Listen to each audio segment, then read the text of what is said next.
মেঘ, পাইন আর কাঞ্চনজঙ্ঘা নিয়ে খপিদারা। পাইন বনের কোলে দাঁড়িয়ে মেঘেদের দেশে থেকে কাঞ্চনজঙ্ঘা দেখার সুযোগ রয়েছে খপিদারাতে। সম্ভবত খপিদারাই সবচেয়ে নিচু পর্যটন কেন্দ্র, যেখান থেকে স্লিপিং বুদ্ধার অবয়ব স্পষ্ট দেখা যায়।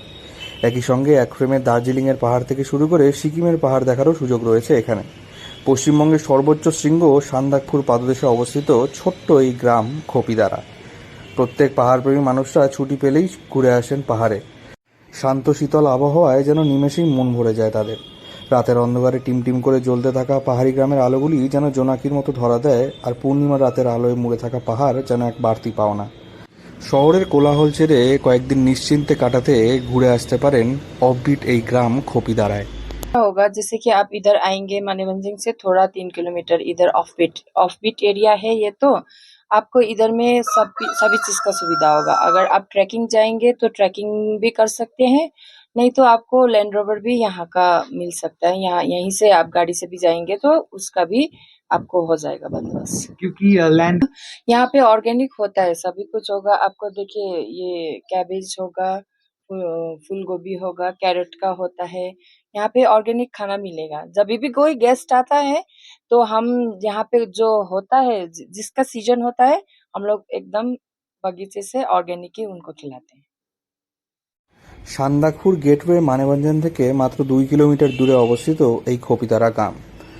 সান্দাকফু ট্রেকের জন্য মানেভঞ্জনে এখন প্রচুর হোমস্টে রয়েছে, তবে খপিদারায় খুব কম হোমস্টে রয়েছে। এই ছোট্ট গ্রামের মধ্যেই টোটোলা হোমস্টে খুব নামকরা। ঘরোয়া পরিবেশে এই হোমস্টেতে থাকতে আপনি দার্জিলিং থেকে শুরু করে সিকিমের পাহাড়ের মজা নিতে পারবেন। পাশাপাশি সান্দাকফু ট্রেক যদি আপনার স্বপ্ন হয়ে থাকে, তাহলে সেই স্বপ্ন পূরণও করতে পারবেন। এই হোমস্টেতে থাকলে জনপ্রতি 1500 টাকা খরচা করে আপনি পেয়ে যাবেন 3 বেলার খাবার। গ্রামের মধ্যেই চাষ করা বিভিন্ন অর্গানিক শাকসবজি দিয়ে তৈরি করা হয় সুস্বাদু সব খাবার দাবার। इस जगह का मतलब पहले मानेभंजन में बहुत होम स्टे ऑलरेडी मानेभंजन बाजार में तो होम स्टे है ऑलरेडी, पर अभी ये जो है मानेभंजन से थोड़ा आगे 3 किलोमीटर ये ऑफ बीट एरिया हुआ। और यहाँ पे बहुत पीसफुल है मानेभंजन से, बहुत ही पीसफुल एरिया है मानेभंजन से। मानेभंजन में अभी इतना क्राउड ही है तो टूरिस्ट लोग रहने के लिए पसंद नहीं करते उतना, पर यहाँ पे जो एक बार आ जाते हैं तो उनको यहीं पे रहना पसंद है। इससे आपको व्यू बहुत अच्छा है। और देखिए उस साइड में सिक्किम साइड थोड़ा बहुत दिखता है। अगर क्लियर होगा तो थोड़ा बहुत कंचन भी दिखेगा, कंचनजंगा भी दिखेगा। इनका लेबुंग साइड दिख रहा है आपको, और ये सुक्के साइड सुक्या दिखेगा। तो रिजर्व करके भी आ सकते हैं, और नहीं तो आप शेयरिंग में भी आ सकते हैं।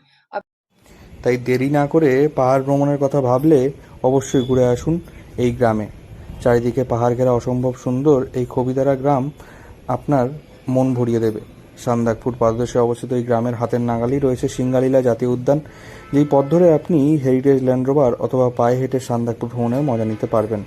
এখানে আসতে হলে রিজার্ভ গাড়ি করে আপনারা এখানে চলে আসতে পারেন খুব সহজেই, অথবা শেয়ার গাড়িতেও আপনারা এখানে আসতে পারেন। দার্জিলিং থেকে অনির্বাণ রায় রিপোর্ট, লোকাল 18 বাংলা।